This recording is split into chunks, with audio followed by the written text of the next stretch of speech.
Hello guys, welcome at our YouTube channel. आज की video में हम पढ़ेंगे 11th क्लास की होम साइंस, जिसे हम हिंदी में कहते हैं क्रिया विज्ञान। होम साइंस का आज हम चैप्टर पढ़ने वाले हैं, चैप्टर नंबर 11। हमारा चैप्टर नंबर 11 का नाम है उत्तर जीवित वृद्धि तथा विकास। इस चैप्टर को फुल एक्सप्लेन करेंगे हम हिंदी में। अगर आपको इसके नोट PDF के रूप में चाहिए तो PDF भी आपको मिल जाएगी। आप डिस्क्रिप्शन में जाकर डाउनलोड कर सकते हैं, वहाँ आपको लिंक मिल जाएगा PDF डाउनलोड करने का। अगर आपने फर्स्ट पार्ट नहीं देखा है इस वीडियो का, तो आप फर्स्ट पार्ट भी देख सकते हैं इस चैप्टर का, उसका भी लिंक आपको डिस्क्रिप्शन में मिल जाएगा। आज की वीडियो में हम सिर्फ पढ़ेंगे पार्ट नंबर 2। तो स्टार्ट करते हैं अपना पार्ट 2। सबसे पहले जो हमारा टॉपिक है वो है वृद्धि तथा स्वास्थ्य का पारस्परिक संबंध। यानी कि जो वृद्धि होती है और स्वास्थ्य होता है, इन दोनों के अंदर क्या संबंध होता है, इस टॉपिक के अंदर हमें ये पढ़ना है। तो दोनों का जो है बहुत ज़्यादा महत्वपूर्ण संबंध होता है वृद्धि तथा विकास का। जब तक हमारे शरीर में वृद्धि नहीं होगी किसी भी चीज़ में, जब तक हमारा स्वास्थ्य अच्छा नहीं रहेगा। जैसे कि हमने ये भी देखा है कि जब हम अच्छी तरीके से भोजन करते हैं, या कोई भी व्यक्ति अच्छी तरीके से भोजन करता है, अच्छे वातावरण में रहता है, अच्छे लोगों के साथ उठना बैठना करता है, उसकी ज़रूरतों को अच्छी तरीके से पूरा करा जाता है, स्वच्छ वातावरण में रहता है जो भी व्यक्ति, तो उस व्यक्ति का वृद्धि और विकास शरीर के अंदर बहुत ज़्यादा होता है। तो जिस व्यक्ति की वृद्धि अच्छी तरीके से होती है, विकास अच्छी तरीके से होता है, उसका स्वास्थ्य भी अच्छा ही रहता है। क्योंकि जो व्यक्ति पौष्टिक भोजन लेगा, अच्छा भोजन मिलेगा, उसे आवश्यक तत्व मिलेंगे जो कि उसका रोगों से लड़ने में सहायता करेंगे। जब व्यक्ति की क्षमता इतनी हो जाती है कि वो रोगों से लड़ सके, तो उसका स्वास्थ्य अच्छा रहता है और बीमार नहीं होता। परंतु कई बार ऐसा होता है, कुछ बच्चे तथा बड़े लोग ऐसे होते हैं जिनका विकास सही तरीके से नहीं हो पाता है, ना ही वृद्धि अच्छी तरीके से हो पाती है, क्योंकि उन लोगों को ज़्यादा पोषक तत्व नहीं मिलते हैं, ज़्यादा अच्छा वातावरण नहीं मिलता है, इसलिए वो लोग बीमार हो जाते हैं। जिन्हें अच्छा पोषक तत्व खाना, अच्छा भोजन नहीं मिलता है, अच्छा वातावरण नहीं मिलता है, वो लोग जो वो बीमार हो जाते हैं, उनका स्वास्थ्य जो है बहुत ज़्यादा बुरा हो जाता है, और वो लोग जो वो रोगग्रस्त हो जाते हैं। इसका उनकी वृद्धि पर भी असर करता है। इस तरीके से हम कह सकते हैं जितना विकास या वृद्धि होगी किसी भी व्यक्ति के शरीर में, उतना ही ज़्यादा व्यक्ति स्वस्थ रहेगा। अगर वृद्धि और विकास अच्छी तरीके से बच्चे का या बड़े का नहीं होगा, तो उस व्यक्ति का स्वास्थ्य भी रोगों से ग्रस्त हो जाएगा। नेक्स्ट टॉपिक हमारा विकास की अवस्था है। अब जो मनुष्य का यानी कि इंसान का जो विकास होता है वो 5 अवस्थाओं में होता है। पहली अवस्था जो होती है वो होती है शिशुअवस्था, जो कि जन्म से लेकर 2 साल तक होती है। और दूसरी अवस्था जो माना गया समय मनुष्य के जीवन का, वो माना गया है आरंभिक बाल्यावस्था या पूर्व विद्यालय। यानी कि शुरुआत की जो बाल्यावस्था होती है हमारी, जिसमें बच्चों का जो होता है जीवन, वो होता है विद्यालय से पहले का। यानी कि 2 से 6 साल तक बस जो होता है बच्चे का, वो विद्यालय से पहले का होता है।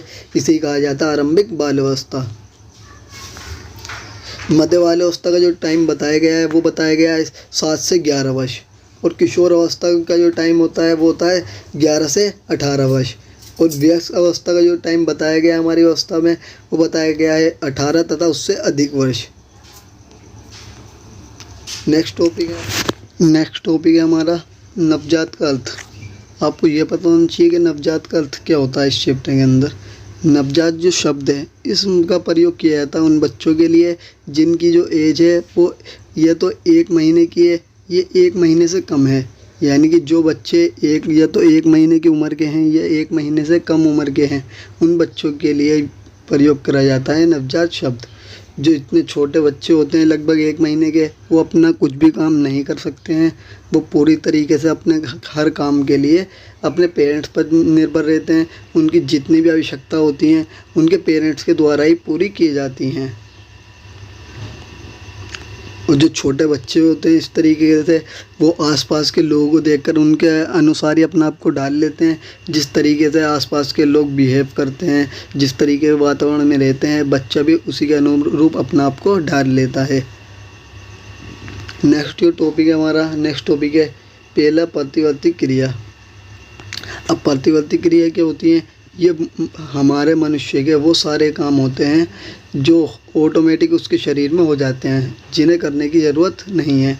जैसे कि कोई बच्चे होते हैं, उन्हें कुछ काम ऐसे होते हैं उनके जो उन्हें सिखाए नहीं जाते हैं, वो खुद ही सीख जाते हैं। जैसे कि किसी भी बच्चे की अगर आँख को स्पर्श करो तो पलकें झपकाने लगता है, अगर बच्चों को दूध पिलाया जाए तो वो दूध पीने लगता है। ये सारी चीज़ें उसे सिखाई नहीं जाती, वो खुद ही करने लगता है। इसलिए ये सारे काम जो है बच्चे के, ये कहलाते हैं प्रतिवर्ती क्रियाएं। नेक्स्ट जो टॉपिक है हमारा, नेक्स्ट टॉपिक है संवेदनात्मक क्षमता। जो संवेदनात्मक क्षमता हो या संवेदनात्मक विकास हो, ये सारी की सारी बातें जो है हमारी ज्ञानेंद्रियों से रिलेटेड होती हैं। जैसे कि सूंघना, देखना, सुनना, बोलना, ये सारी की सारी बातें आती हैं हमारी ज्ञानेंद्रियों में। इनकी जो क्षमता हमारी बढ़ जाती है वही कहलाती है संवेदनात्मक क्षमता। जैसे छोटा बच्चा जो होता है उसे आसानी से पहले स्मेल वगैरह या सुनाई नहीं देता कुछ भी। अब जब बच्चा धीरे धीरे बड़ा होने लगता है, वो किसी भी चीज़ को सूंघ सकता है, सुन सकता है और आसानी से देखकर पहचान सकता है। जैसे कि आपने देखा होगा कि कोई भी अगर छोटा बच्चा है, जब वो धीरे धीरे बड़ा होने लगता है, उसे अगर कोई चीज़ दिखाई जाती है, पहले तो उसे चीज़ को थोड़ी देर तक देखता है। अगर आप एक जगह से दूसरी जगह अचानक ही उस चीज़ को ले जाएंगे तो बच्चा अपनी आंखें जो है फेर लेगा उस चीज़ को देखने के लिए। अगर किसी छोटे बच्चे को दिखाया जाए कि अंधेरा या उजाले में क्या अंतर होता है, तो एक छोटा बच्चा पहचान सकता है किसी अंधेरे में और उजाले में क्या अंतर है।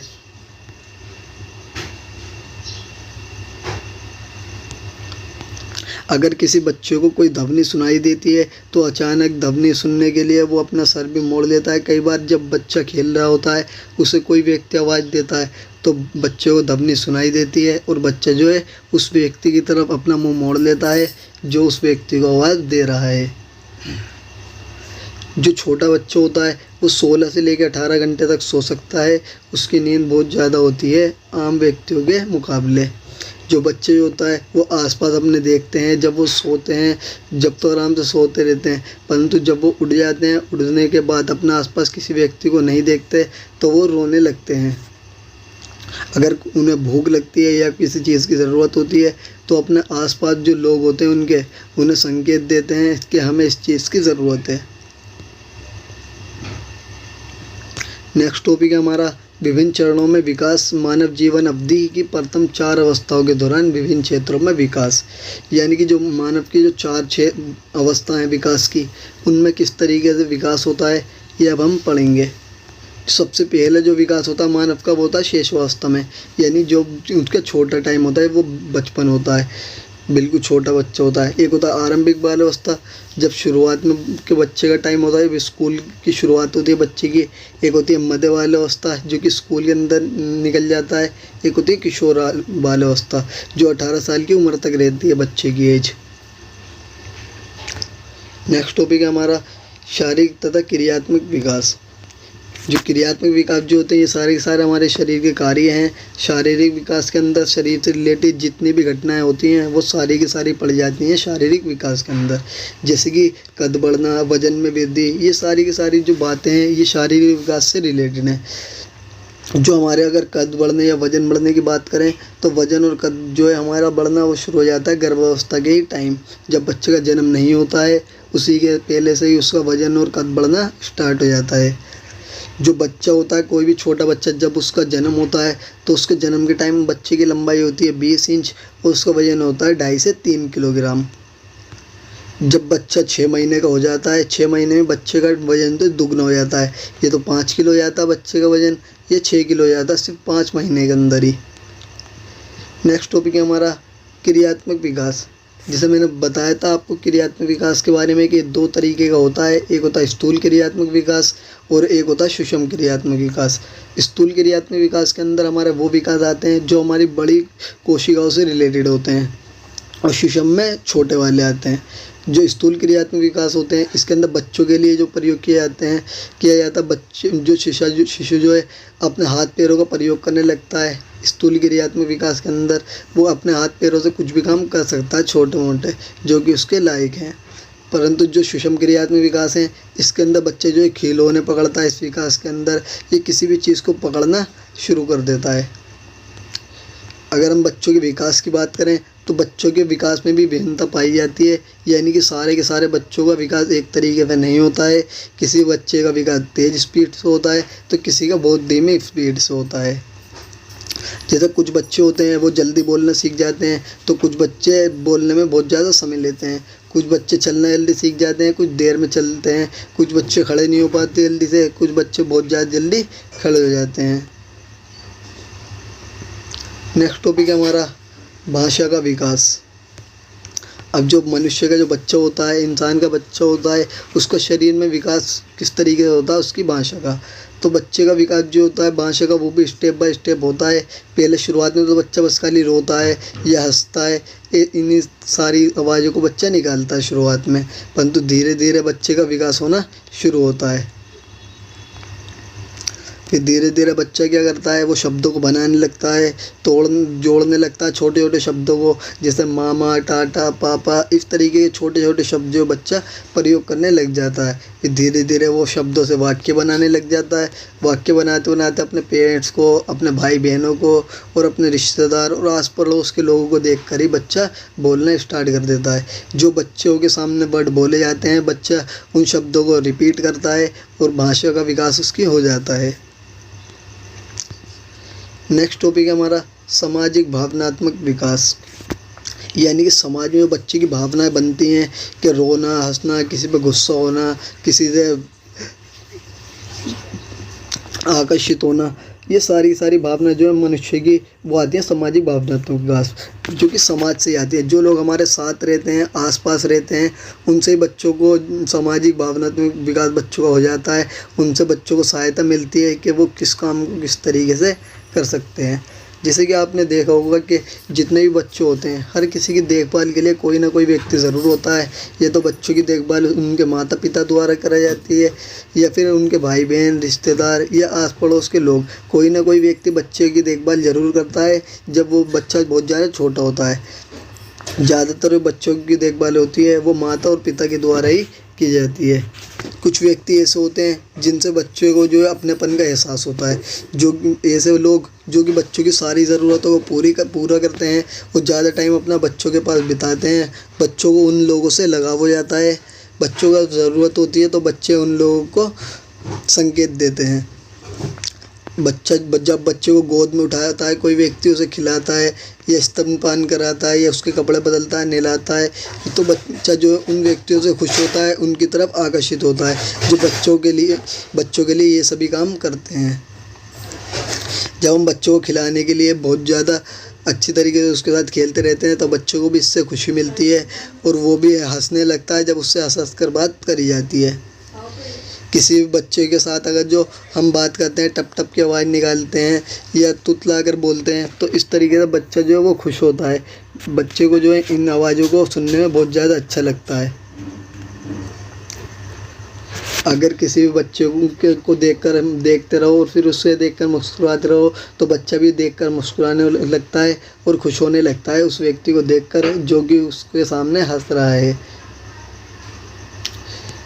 बच्चे जो हैं उन लोगों को ज़्यादा देर तक देखना पसंद करते हैं जो बच्चों की ज़्यादा देखभाल करते हैं, वो बच्चों के साथ अपना ज़्यादातर समय बिताते हैं। जो लोग शिशु के पास, बच्चे के पास ज़्यादा अपना टाइम देते हैं, बच्चे के उनके बीच में क्या होता है, एक वार्तालाप पैदा हो जाती है। दोनों जो है एक दूसरे को समझने लगते हैं और एक दूसरे को संकेत देते हैं। बच्चा छोटा होते हुए बड़ों की बात आसानी से समझ सकता है जो व्यक्ति उसकी देखभाल कर रहा है। कई बार ऐसा होता है कि किसी के घर में बच्चे की देखभाल करने वाला व्यक्ति कोई नहीं होता, तो बच्चों की देखभाल जो है डे केयर सेंटर में की जाती है। ये ऐसा सेंटर होता है जो मेनली बच्चों के लिए ही बनाया जाता है, जहाँ पे बच्चों की सेवा करी जाए, उनके साथ खेला जाए, उनको अच्छी तरीके से पाला जाए। यहाँ बच्चों की बहुत अच्छी तरीके से देखभाल होती है डे केयर सेंटर में, और बच्चा वहाँ पर रहने वाले अधिकारियों के साथ अपने अच्छे संबंध बनाता है। तो गाइज़, आज की वीडियो में इतना ही। Thank for watching. Thank you, धन्यवाद।